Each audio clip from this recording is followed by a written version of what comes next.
Imagine England in 1066, a land shrouded in mist and uncertainty, where ancient forests and rolling hills stretch as far as the eye can see.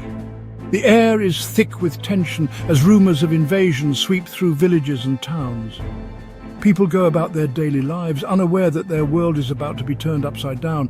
This is a land of Saxons, ruled by their own kings and customs, but now facing a grave threat from across the sea. On distant shores, powerful forces are gathering, preparing to cross the Channel and stake their claim to the English crown. William, Duke of Normandy, known to history as William the Conqueror, believed he was the rightful heir to the English throne. Driven by ambition and a sense of destiny, he assembled a formidable army, determined to seize power and reshape the future of England. The fate of England would be decided on a single bloody day, the Battle of Hastings. On that fateful morning, two armies faced each other, their banners fluttering in the wind, each side knowing that the outcome would change the course of history. King Harold, the last Anglo-Saxon king, led his warriors with courage and determination, fighting to defend his homeland and his people from the Norman invaders. But the Norman cavalry, with their powerful horses and skilled archers, proved too strong for the English shield wall. The battle raged for hours, with neither side willing to give ground. In the chaos of battle, King Harold was struck down by an arrow, his fall marking the end of Anglo-Saxon rule and the beginning of a new era. With Harold's death, William's victory was complete. The Normans celebrated, knowing they had changed the destiny of a nation. The English people now faced a future under foreign rule. On Christmas Day, 1066, William was crowned King of England in a grand ceremony at Westminster Abbey. The coronation marked not just the rise of a new king, but the dawn of a new age for England. The Norman Conquest brought an end to the Anglo-Saxon era and ushered in the medieval period. New customs, language and architecture began to transform the land, leaving a lasting mark on English culture. William rewarded his loyal Norman followers with vast estates, creating a powerful new ruling class. Castles rose across the countryside, symbols of Norman strength and authority. The Anglo-Saxon people, once free, now found themselves subjects of a foreign king. Their lives changed forever as new laws and customs were imposed upon them. Norman castles dominated the landscape, while French-speaking nobles filled the royal court. The legal system was rewritten and the very fabric of society was transformed. The sweeping changes of 1066 would echo through the centuries, shaping England's language, culture and identity for generations to come. To control England, William asserted his authority in lasting ways. Castles rose across the land, fortresses for Norman lords and symbols of dominance. The Tower of London became a powerful emblem of Norman rule. French replaced Anglo-Saxon as the language of court and law, changing English forever. William reformed the legal system, introducing Norman laws and royal courts. Feudalism took hold. The king owned all land, granting it to nobles for loyalty and service. The Norman Conquest was a cultural transformation, not just a military one. The legacy of Norman castles, language and law still shapes England today. Their influence is woven into the very fabric of English society. In 1085, William ordered a great survey of his kingdom, the Domesday Book. It recorded every village, manor and field, listing owners, resources and people. This allowed William to assess wealth and establish fair taxation. The Domesday Book offers a rare glimpse into medieval life, peasants, craftsmen and daily routines. Feudalism, a strict hierarchy, was reinforced by this survey. The king granted land to barons, who gave parcels to knights, while peasants worked the land. The Domesday Book shaped England's social and economic landscape for generations. Its legacy endures as a window into the medieval world. The Norman line gave way to the Angevins, with the ascension of Henry II in 1154, marking a new era in English history. Henry was not only a powerful monarch, but also a shrewd administrator, inheriting a realm that stretched from Scotland to the Pyrenees. Determined to restore order after years of civil war, Henry II strengthened royal authority and established the common law system, which became the very foundation of English justice. His reforms standardized legal procedures, making justice more accessible and consistent for all, regardless of status. Yet Henry's ambitions brought him into fierce conflict with the Church, most famously with his former friend and Archbishop of Canterbury, Thomas Becket. Their struggle over the limits of royal power versus church authority became legendary, symbolizing the ongoing tension between crown and clergy. The shocking murder of Becket in Canterbury Cathedral sent tremors throughout Europe, turning Becket into a martyr and forcing Henry to perform public penance. This act of reconciliation with the Church was a pivotal moment, showing that even kings were not above spiritual authority. After Henry's death, his sons, Richard the Lionheart and John, inherited a kingdom fraught with challenges. Richard, famed for his crusading exploits, spent little time in England, leaving the realm vulnerable. John, on the other hand, struggled to maintain control, facing both internal dissent and foreign threats. King John's heavy taxation and arbitrary rule alienated nobles and commoners alike.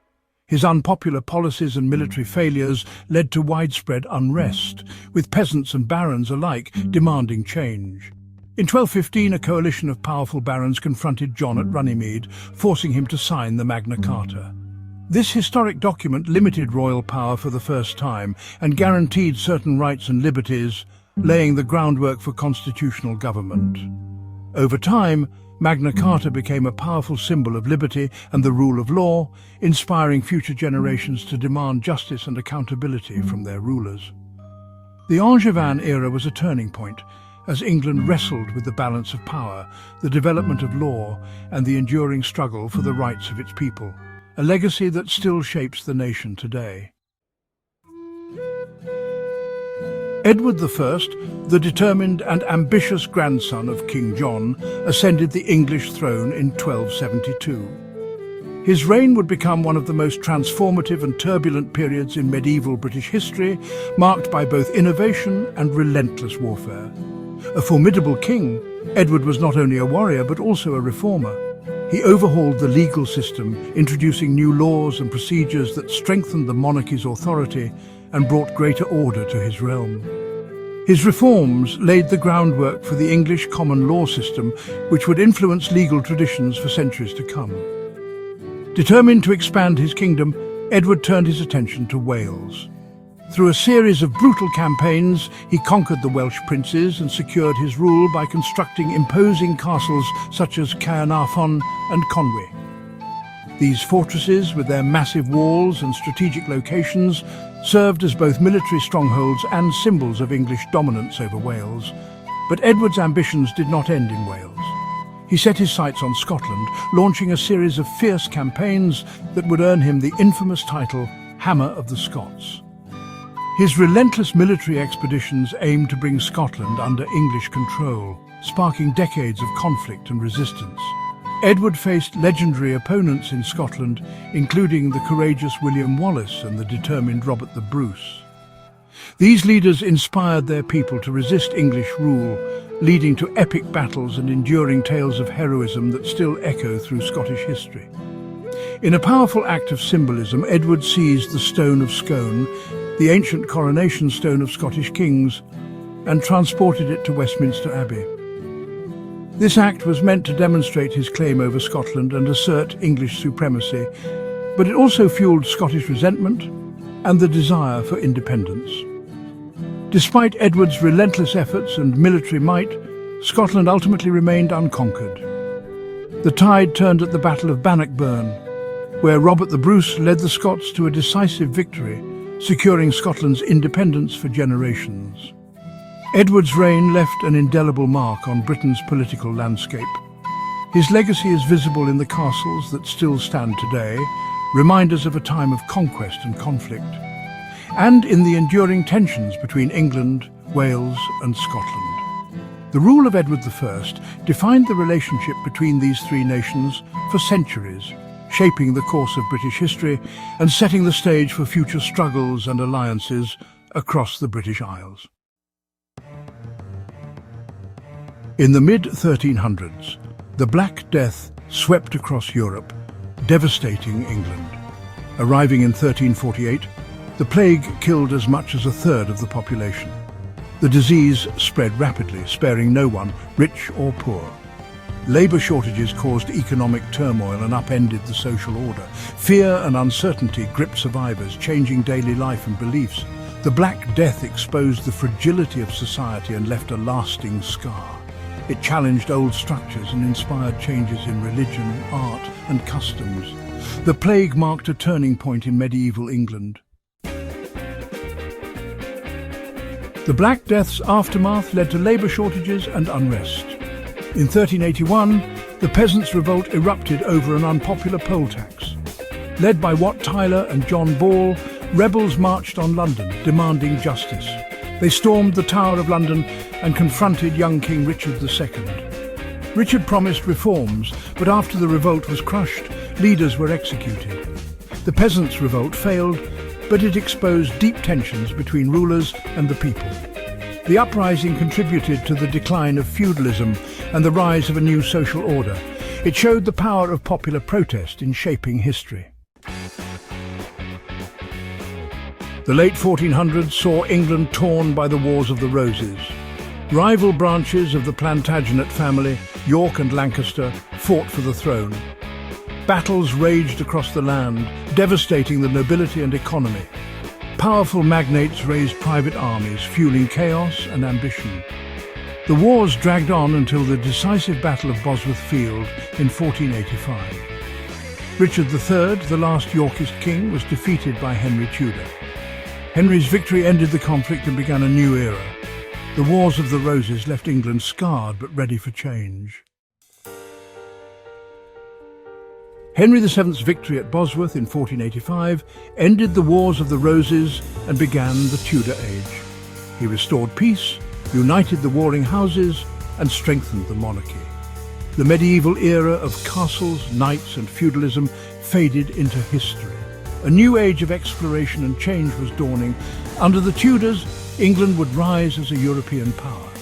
The medieval period laid the foundations of modern England, its language, laws and institutions.